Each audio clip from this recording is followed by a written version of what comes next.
नमस्कार, आप देख रहे हैं अपना उत्तर प्रदेश में हूं आपके साथ सचिन चौहान। खबरों में आगे बढ़ते हैं बड़ी खबर के साथ। और फिलहाल इस वक्त की ये जो बड़ी खबर है, बड़ी अपडेट मथुरा से बड़ी खबर है। यमुना नदी में नाव हादसे को लेकर बड़ी अपडेट सामने आ रही है। हादसे में 10 लोगों की अब तक मौत हो चुकी है। पंजाब से दर्शन करने के लिए वृंदावन ये आए हुए थे और पॉन्टून पुल से टकराकर जो ये स्टीमर थी वो पलट गई थी। यमुना में डूबे लोगों को रेस्क्यू किया गया और अब तक फिलहाल जो अपडेट निकलकर सामने आ रही है, 18 लोगों को बाहर निकाला गया है। 10 लोगों की मौत की खबर है। 8 श्रद्धालुओं का इलाज अस्पताल में चल रहा है। मौके पर एडीजी आगरा अनुपमा कुलश्रेष्ठ और डीआईजी तमाम अधिकारी इस वक्त मौके पर मौजूद हैं। ये 2 स्टीमर थी जिसमें श्रद्धालु सवार थे और बताया जा रहा है कि पुल से टकराने के बाद यह स्टीमर पलट गई, जिसमें यह बड़ा हादसा हुआ है। यमुना जी में आचमन करने के बाद वो नाव में फंस गई। आंधी आई, जैसे ही झंझावात आया नाव पलट गई। तो नाव पलटने का एक दर्दनाक हादसा हुआ और लगभग 28 से 30 व्यक्ति थे। 28 व्यक्तियों का अब तक पता चल गया है, जिसमें 18 आदमी स्टेबल हैं, उनका इलाज कराया जा रहा है। किसी को उनके जीवन को खतरा नहीं। 10 डेड बॉडी मिली है, जिसमें 5 पुरुष हैं, 5 महिलाएं। जी, सबसे पहले तो ये कहना चाहूंगी कि ये बहुत ही दुखद हादसा है। जो बोट पे पब्लिक जा रही थी, श्रद्धालु जा रहे थे बोट पर, और किसी कारण बोट जो है पेंटून ब्रिज से टकराई और उसके कारण जो है पलट गई और ये हादसा हुआ। इसमें रेस्क्यू ऑपरेशंस जो पुलिस की टीम के द्वारा के निर्देशन में हुआ वो बहुत ही त्वरित गति से हुआ। इसमें एसडीआरएफ और लोकल पुलिस और सभी गोताखोरों को, पीएसी को, सबको इसमें लगाया गया और अभियान अभी भी जारी है। इसमें अभी की स्थिति ये है कि हमने करीब जो ज्ञात हुआ है करीब 25 से 27 व्यक्ति बोट पर सवार थे। एग्जैक्ट नंबर अभी नोन नहीं है, परंतु एस्टिमेटेड 25 से 27 लोग हैं, जिसमें से 13 व्यक्तियों को बचा लिया गया है रेस्क्यू ऑपरेशन में और 10 लोग रेस्क्यू ऑपरेशन में मृत पाए गए हैं, जिनमें से 6 महिलाएं और 4 पुरुष हैं। अभी 3-4 व्यक्ति उनके लिए तलाश जारी है। और राजधानी लखनऊ के अटल बिहारी वाजपेयी मेडिकल यूनिवर्सिटी में नेशनल इंटरनेशनल काउंसलिंग 2026 का आयोजन किया गया, जिसका उद्घाटन मुख्यमंत्री योगी आदित्यनाथ ने किया है। और इस कार्यक्रम को संबोधित करते हुए सीएम योगी ने कहा कि पिछले 9 सालों में उत्तर प्रदेश में स्वास्थ्य सेवाओं का व्यापक विस्तार हुआ। साथ ही स्मार्टफोन को कई बीमारियों का कारण बताते हुए इसके कम उपयोग की अपील भी की है। प्रधानमंत्री जी ने अपने ट्रेडिशनल मेडिसिन को आगे बढ़ाने के साथ ही योग को 21 जून की तिथि को विश्व योग दिवस के रूप में भी तेजी के साथ उसका फैलाव किया। दुनिया उसको अंगीकार कर रही है। अब भारत के अंदर भी अलग अलग स्थानों पर हम देखते हैं तेजी के साथ इसको लोग आगे बढ़ा चुके हैं। अगर आप भी लोगों को बोलें कि भाई समय पे जगने की आदत डालो, देर रात्रि तक स्मार्टफोन का उपयोग करना बंद करो, अगर आप भी उन लोगों को बोलेंगे, आपके स्तर पर भी इस प्रकार के हैंडबिल प्रकाशित हों, समय समय पर इंटरव्यू हो और इन बातों को लेकर के आप ज्यादा प्रचार प्रसार कर सकेंगे तो ज्यादा प्रभावी होगा। गवर्नमेंट अपने स्तर पर करती है और हम लोग दोनों पक्षों को लेकर के चलते हैं, अवेयरनेस के पक्ष को लेकर के भी, लेकिन साथ साथ इसके उपचार के पक्ष को लेकर के भी। दूसरा, उपचार हो तो कैसे हम सस्ता और सहज कर सकते हैं, एक गरीब से गरीब व्यक्ति भी अपना उपचार करा सके।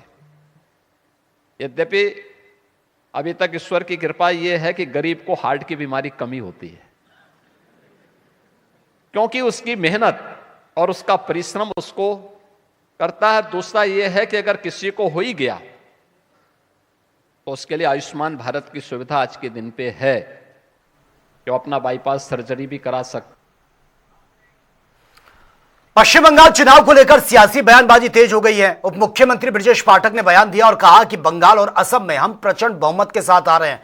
बंगाल में कानून व्यवस्था की हालत बहुत खराब है। ब्रजेश पाठक के बयान पर सपा सांसद अवधेश प्रसाद ने भी पलटवार किया है और देश की समस्याओं को छोड़कर बीजेपी ममता बनर्जी को हटाने पर ध्यान दे रही है। ये उन्होंने कहा है, उनकी नजर केवल लोकतंत्र को खत्म करने पर है। सभी राज्यों में बहुत अच्छी स्थिति में है और पश्चिम बंगाल, केरल, पुडुचेरी और आसाम में भारतीय जनता पार्टी ने बहुत अच्छा काम किया है और प्रचंड बहुमत के साथ आसाम में और पश्चिम बंगाल में हम लोग आ रहे हैं और केरल और पुडुचेरी में भी बहुत अच्छी व्यवस्था है। सर, ममता बनर्जी सरकार पर आरोप लगा, ममता बनर्जी का कोई मतलब नहीं रह गया। लाइन ऑर्डर पूरी तरह से ध्वस्त है पश्चिम बंगाल का। अब जनता अब भारतीय जनता पार्टी का ही इंतजार कर रही है। ये पूरा देश जान रहा है, पूरा देश जान रहा है इस बात को कि ममता जी को हटाने के लिए आज देश में तमाम समस्याएं हैं, बहुत समस्याएं, ज्वलन समस्याएं, जनता से जुड़ी हुई समस्याएं, उसकी तरफ भारतीय जनता पार्टी की न सोच है न निगाह है।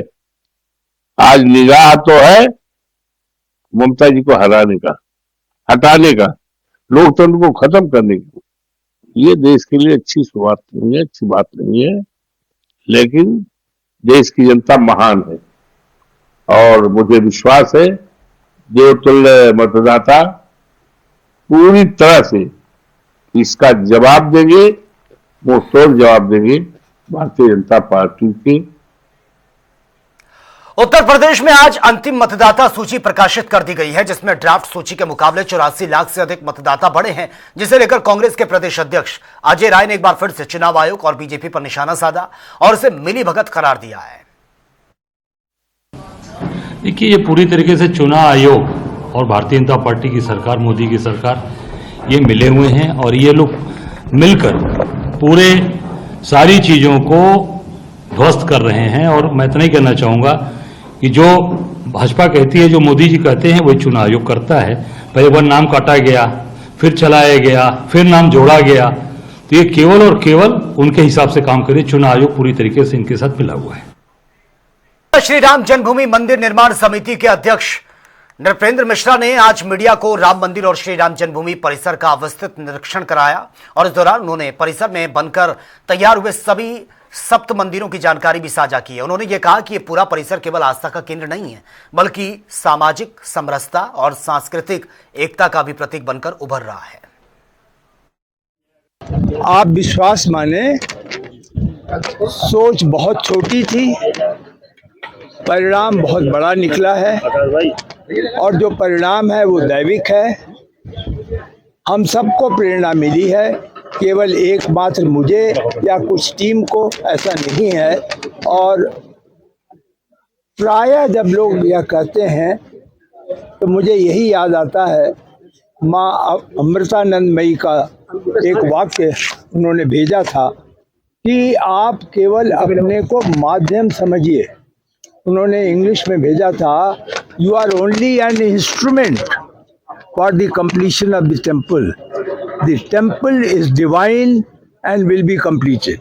लंबे संघर्ष के बाद आज राम मंदिर बन के तैयार है और सप्त मंदिरों का अभी जो नृपेंद्र मिश्रा निर्माण समिति के अध्यक्ष, वो मीडिया को बुला करके एक एक जो मंदिर है उसको दिखा रहे हैं। आने वाली 13 तारीख से ये जो सारी मंदिरें हैं ये आम श्रद्धालुओं के लिए खोल दिया जाएगा। मैं आपको दिखाऊंगा, अपने सहयोगी से कहूँगा, ये जो राम मंदिर है, जो परकोटा है, ये परकोटे के पास है, ये जो पताका है, ये जो पताका फहरा रहा है, ये राम मंदिर गर्भगृह का है। और जो हनुमान है, हनुमान जी की मंदिर है, जो अन्य 7 मंदिर हैं, चाहे वो अष्टभुजा देवी की हो, चाहे हनुमान जी की मंदिर हो, या भगवान राम से जो जुड़े से यानी 7 राज मंदिर हो, तो सारी जो मंदिरें बन के तैयार हुई हैं वो आने वाली 13 तारीख से ये शुरुआत की जाएगी। तो पूरी मंदिर बन के तैयार है और सब कुछ जो श्रद्धालु हैं वो उनके लिए जो सबको बेहद इंतजार था, जो सप्त मंदिर बनी थी जिसपे पताका लगाया गया था, चाहे बीते दिनों चाहे राष्ट्रपति आई हों, चाहे राजनाथ सिंह आए हों, तो उन सब जो मंदिरें हैं वो बन के तैयार हो गया है। ये पीछे PSP बन के तैयार है, ये हैंड ओवर होना है। इसके अंदर जो व्यवस्थाएं हैं, चाहे वो परकोटा हो या राम मंदिर का पूरा हो, अब ये पूरे श्रद्धालु हैं, जो पूरे श्रद्धालु जा रहे हैं, अब देख रहे हैं कि कितनी सुंदर अद्भुत जो व्यवस्था है वो पूरी बन के तैयार हो चुकी है। और यहाँ अगर है जो पूरे जो श्रद्धालु हैं आने वाली 13 तारीख से, जिसको लोग काफ़ी दिनों से इंतजार कर रहे थे कि जो ये मंदिर है, जो सप्त मंदिर बनी है, उन लोगों जो आम श्रद्धालु थे उनको दर्शन करना था, वो खोल दिए जाएंगे, चाहे कुबेर टीला हो, चाहे आयुष्मा हो, चाहे तो जो सारी व्यवस्था शेषावतार मंदिर भी लगभग बन के ओके होके तैयार हो गया है। अब सारी व्यवस्थाएं आने वाली 13 तारीख को आम श्रद्धालुओं को खोला जाएगा। वीडियो पर्सन कृष्णा के साथ BS लाठी, जनता टीवी, अयोध्या। मुरादाबाद में ईरान के सुप्रीम लीडर मरहूम अयातुल्लाह सैयद अली हुसैनी खामेनेई की शहादत को याद करते हुए श्रद्धांजलि के लिए सभा का आयोजन किया गया, जहां पर हिंदुस्तान में ईरान के सुप्रीम लीडर के प्रतिनिधि डॉक्टर अब्दुल मजीद हकीम इलाही शामिल हुए हैं। इस दौरान कार्यक्रम में वक्ताओं ने शिया सुन्नी एकजुटता पर भी जोर दिया और कहा कि आज वक्त की जरूरत है कि शिया और सुन्नी आपस में मतभेद को भुलाकर एकजुट हो जाएं। वहीं विशेष अतिथि डॉक्टर इलाही ने मीटिंग का उद्देश्य बताते हुए कहा कि यहां सभी भारतीयों को सच्चाई का साथ देने के लिए धन्यवाद भी देता हूं और उन्होंने ये भी कहा कि भारत के लोग न्याय का सम्मान करने वाले हैं। इजराइल के सवाल पर उन्होंने कहा कि इजराइल भरोसा करने के लायक नहीं है, उसका स्वभाव है कि वो जो कहता है वो करता नहीं है।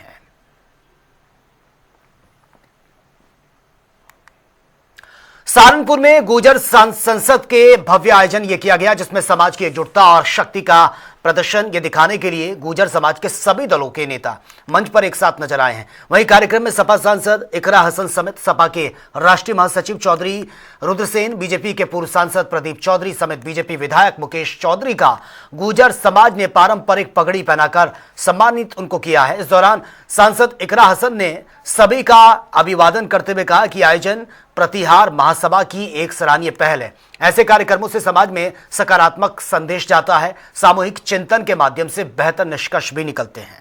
आयोजन था और बहुत ही अच्छा कार्यक्रम था। समाज के लोग सभी जितने महाअनुभव हैं, समाज से जुड़े हुए सभी लोग इसमें एकत्रित थे और मुझे लगता है ऐसे कार्यक्रम होने चाहिए। ये बड़ी अच्छी पहल थी। बैठकर सभी महाअनुभव जब गहन चिंतन करते हैं तो उससे कुछ ना कुछ अच्छा निष्कर्ष निकल कर आता है और हमें उम्मीद है कि इससे एक पॉजिटिव संदेश समाज में जाएगा। आपने चिंता जताई है मैडम? जी बिल्कुल। देखिए, मेरा काम था, मैं अपनी आधी आबादी का वहाँ पे प्रतिनिधित्व अकेले कर रही थी, इसलिए मैंने कहा कि मुझे अकेलेपन का एहसास हुआ। और जो जिस दिशा में अब हमारा देश बढ़ रहा है, महिलाओं को आरक्षण भी मिल रहा है राजनीति में, तो जरूरत है कि सामाजिक कार्यों में भी हमें महिलाओं की उपस्थिति दर्ज करानी होगी, उन्हें आगे लाना होगा, उन्हें सुरक्षित महसूस कराना होगा ऐसे सभाओं में, ताकि वो भी अपने समाज का प्रतिनिधित्व कर सकें। वैश्विक शांति और अंतर्राष्ट्रीय संघर्षों के समाधान की कामना को लेकर अयोध्या में विशेष हवन यज्ञ का आयोजन हुआ और इस धार्मिक अनुष्ठान में देश विभिन्न हिस्सों से आए लोगों ने बढ़ चढ़कर हिस्सा लिया। विश्व शांति सौहार्द के साथ ही विवादों के शांतिपूर्ण समाधान की प्रार्थना भी हुई है। वहीं यज्ञ के दौरान वैदिक मंत्रोच्चार के साथ आहुति दी गई है और सकारात्मक ऊर्जा के माध्यम से वैश्विक स्तर पर शांति स्थापित करने का संकल्प लिया गया। अनुष्ठान के दौरान मौजूद श्रद्धालुओं ने विश्व में चल रहे विभिन्न संघर्षों के समाप्त होने और मानवता के कल्याण की कामना भी की है। हम दिल्ली से मयूरी विहार से आए हैं। राम जी लेके आए हैं, हमें बुलाया उन्होंने। राम जी पिछले साल भी आए थे, इस साल भी आए हैं, तो ये विजय जौली जी लेके आते हैं। पिछली बार तो हम इंडिपेंडेंट आए थे, इस बार विजय जौली जी लेके आए हैं हमें, तो हमें बड़ा अच्छा लग रहा है। हम कल आए थे, आज पूरा दिन रहेंगे। कल हनुमानगढ़ी के दर्शन किए और यहाँ सरयू नदी की आरती देखी। रात को आज रामलला के दर्शन करेंगे, बाकी जगह घूमेंगे और कल वापसी है। तो हमें तो हवन यज्ञ ये उद्देश्य था कि विश्व शांति के लिए, जब युद्ध हो रहा है रूस यूक्रेन का और अमेरिका और इजराइल लगे हुए हैं ईरान को तबाह करने के लिए और ईरान लगा तबाह करने उन्हें, बट हमें तो चाहते हैं कि शांति हो, हर तरफ शांति हो। कोई एक नहीं कि ये हवन करने से हो गया, हमारे मन में होनी चाहिए। नहीं कर रहे लोग तो अलग बात है, पर हम तो हम लोग नोएडा से आए हैं। नोएडा और दिल्ली का ज्यादातर एक ग्रुप है। ये हमारे 101 तीर्थयात्री हैं और हमारा उद्देश्य प्रथम तो रामलला के दर्शन करना है, दूसरा विश्व शांति के लिए यज्ञ करना है। तो अभी हम यज्ञ कर रहे हैं, जिसमें हमारी भगवान से प्रार्थना है कि इस यज्ञ के माध्यम से पूरे विश्व में शांति स्थापित करें। और अभी जो युद्ध चल रहे हैं, तो चलिए बात होगी तमाम खबरों की ताबड़तोड़ अंदाज में। मैनपुरी में मतदाता सूची का अंतिम प्रकाशन, 82,000 से ज्यादा नए वोटर जुड़े हैं। चारों विधानसभा क्षेत्रों में संख्या बढ़ी है। चंदौली में अंतिम मतदाता सूची जारी हो चुकी है। 13.20 लाख से अधिक वोटर शामिल। डीएम ने आंकड़े के साल अयोध्या में शादी सीजन में गैस सिलेंडर की किल्लत से राहत, कार्ड दिखाने पर मिलेंगे कमर्शियल सिलेंडर, जिला पूर्ति विभाग की नई व्यवस्था लागू। रायबरेली में विश्व होम्योपैथिक दिवस पर डॉक्टर हैनीमैन को श्रद्धांजलि, चिकित्सकों ने मनाया है जन्मदिन। गोंडा में हाईटेंशन लाइन का तार गिरने से पत्रकार की मौत, पावर कॉर्पोरेशन पर लापरवाही के आरोप हैं, लोगों में गुस्सा है। सीतापुर में लैब टेक्नीशियन की गोली मारकर हत्या, संचालक के बेटे पर आरोप है, पुलिस जांच कर रही है। बस्ती में एक तरफा प्रेम में फिरे आशिक का हमला, सो रही युवती पर ज्वलनशील पदार्थ फेंका है, पीड़िता गंभीर रूप से झुलस गई। बागपत में दुष्कर्म मामले में दोषी को उम्र कैद की सजा, पोक्सो कोर्ट ने सुनाया फैसला। झांसी के गुड़सराय में युवक की संदिग्ध मौत, 32 वर्षीय अंकित प्रजापति की पहचान, पुलिस जांच में जुटी। अमरोहा में मतदाता सूची का अंतिम प्रकाशन, विशेष पुनर्निरीक्षण के बाद सभी विधानसभा क्षेत्रों की सूची जारी, नाम जांचने की अपील। सोनभद्र के अनपरा क्षेत्र में ग्राहक सेवा केंद्र में भीषण आग, नकदी और सामान जलकर राख, लाखों का नुकसान, दमकल की गाड़ी ने बमुश्किल पाया काबू। झांसी के मौरानीपुर आईटीआई में रिश्वतखोरी का खुलासा, अनुदेशक 6000 रिश्वत लेते हुए रंगे हाथों गिरफ्तार। सोनभद्र के चौपन स्थित स्कूल में अग्निशमन मॉक ड्रिल, बच्चों को आग से बचाव के तरीके सिखाए गए, फायर सेफ्टी पर जागरूकता अभियान। उन्नाव में सवारियों से लूट करने वाला गैंग गिरफ्तार, 4 आरोपी दबोचे गए, हथियार कार बरामद, पुलिस जांच कर रही है। बागपत के सिसाना गांव में ट्रांसफार्मर की चिंगारी से आग, 7 बीघा गेहूं फसल जलकर राख, किसानों में गुस्सा। मेरठ के मेडिकल क्षेत्र में झुग्गी झोपड़ी में आग लग गई है, सामान और नकदी जलकर राख हो गई, बुजुर्ग महिला ने भागकर अपनी जान बचाई। मेरठ में परतापुर क्षेत्र में झोपड़ियों में झाड़ियों में बुजुर्ग का शव मिलने से सनसनी फैल गई है, संदिग्ध मौत पर पुलिस जांच में जुटी। जौनपुर के नेवड़िया क्षेत्र में प्रेम प्रसंग को लेकर युवती मोबाइल टावर पर चढ़ गई, शादी की जिद पर हंगामा, पुलिस ने सुरक्षित नीचे उतारा। जौनपुर में असम सीएम के बयान पर कांग्रेसियों का यह प्रदर्शन, पुतला फूंका, जमकर नारेबाजी। मुजफ्फरनगर के शाहपुर में थार पर खड़े होकर युवकों की स्टंटबाजी, नोटों की गड्डियां उड़ाते हुए नजर आए, वीडियो सोशल मीडिया पर वायरल। एटा के कैलाश मंदिर क्षेत्र में झाड़ियों में भीषण आग लग गई है, स्थानीय लोग और दमकल की गाड़ी आग बुझाने में जुटे। प्रयागराज में प्रॉपर्टी डीलर इरफान की हत्या का मामला, 4 अभियुक्तों को के जाने का फुटेज सामने आया है, तस्वीर में नामजद आरोपी आसिफ दर्शनी भी दिखा है। अंबेडकर नगर में नवनिर्मित ट्रॉमा सेंटर का लोकार्पण, एमएलसी हरिओम पांडे और विधायक धर्मराज निषाद ने किया लोकार्पण, जिले की आम जनता को मिलेगा ट्रॉमा सेंटर का फायदा। अलीगढ़ में 14 अप्रैल को बाबा साहेब की जयंती की तैयारियों पर पुलिस ने लगाई रोक, अंबेडकर गेट और पार्क पर नीला कलर करने पर विरोध, पुलिस द्वारा कार्य रुकवाने पर दलित समाज में गुस्सा। बाना में कांग्रेसियों ने असम के मुख्यमंत्री हेमंता बिस्वा शर्मा के खिलाफ प्रदर्शन किया, नेताओं ने हेमंता बिस्वा शर्मा के खिलाफ जमकर नारेबाजी। फतेहपुर में बेकाबू पिकअप ने ट्रैक्टर ट्रॉली और ई रिक्शा में टक्कर मार दी, हादसे में पिकअप चालक की दर्दनाक मौत, ई रिक्शा चालक गंभीर रूप से घायल, अस्पताल में। अलीगढ़ में निजी स्कूल की बस में बच्चों को धक्का मारने का एक वीडियो सामने आया, वायरल वीडियो के आधार पर डीएसए ने आरटीओ और स्कूल के लिए नोटिस जारी कर दिया। लखनऊ में राष्ट्रीय छात्र महापंचायत का गांधी प्रतिमा पर जोरदार विरोध प्रदर्शन, निजी स्कूलों की मनमानी के खिलाफ छात्रों में गुस्सा है, बड़ी संख्या में छात्रों ने प्राइवेट स्कूल के खिलाफ नारेबाजी। अलीगढ़ में कल शाम से लापता बच्चे, खून से लथपथ खेतों में शव मिला है, घटना से इलाके में सनसनी, सूचना के बाद मौके पर पहुंची पुलिस। बदायूं के जिला अस्पताल पुरुष में तैनात एनेस्थीसिया डॉक्टर की संदिग्ध परिस्थितियों में मौत की खबर है, नहाने के दौरान बाथरूम में दम तोड़ा। कुशीनगर के मोरवन गांव में अज्ञात हमलावरों ने अपने घर में सो रही मां बेटी पर तेजाब फेंक दिया, घटना से इलाके में डर का माहौल है। मुजफ्फरनगर के पुरकाजी में स्कूली वाहन में आग लग गई, बच्चों को स्कूल ले जाते समय यह हादसा हुआ, खबर मिलते ही मौके पर पहुंची फायर ब्रिगेड की गाड़ियां बमुश्किल आग को कंट्रोल किया। हमीरपुर पुलिस अधीक्षक ने परेड का निरीक्षण किया, पुलिस लाइन में अनुशासन और एक रूपता बनाए रखने के लिए निर्देश, रिक्रूट आरक्षकों की प्रशिक्षण तैयारियों को लेकर जायजा, अभिलेखों का निरीक्षण कर विभागीय प्रकरणों का निस्तारण। बदायूं में पुलिस का दंगा नियंत्रण मॉक ड्रिल, बलवाइयों से निपटने के लिए रिहर्सल, एसएसपी अंकिता शर्मा ने कहा अभ्यास से बढ़ती है पुलिस की त्वरित प्रतिक्रिया क्षमता। नोएडा फेज 2 खोजनी कॉम्प्लेक्स में कर्मचारियों का हंगामा, वेतन बढ़ाने की मांग को लेकर सड़क की जाम। औरैया के दिव्यापुर में सिंचाई विभाग की जमीन पर अवैध कब्जों पर बुलडोजर की तैयारी, 15 अप्रैल तक खाली करने की चेतावनी। झांसी के बबीना क्षेत्र में जमीन विवाद पर पुलिस के सामने मारपीट, वीडियो सोशल मीडिया पर वायरल।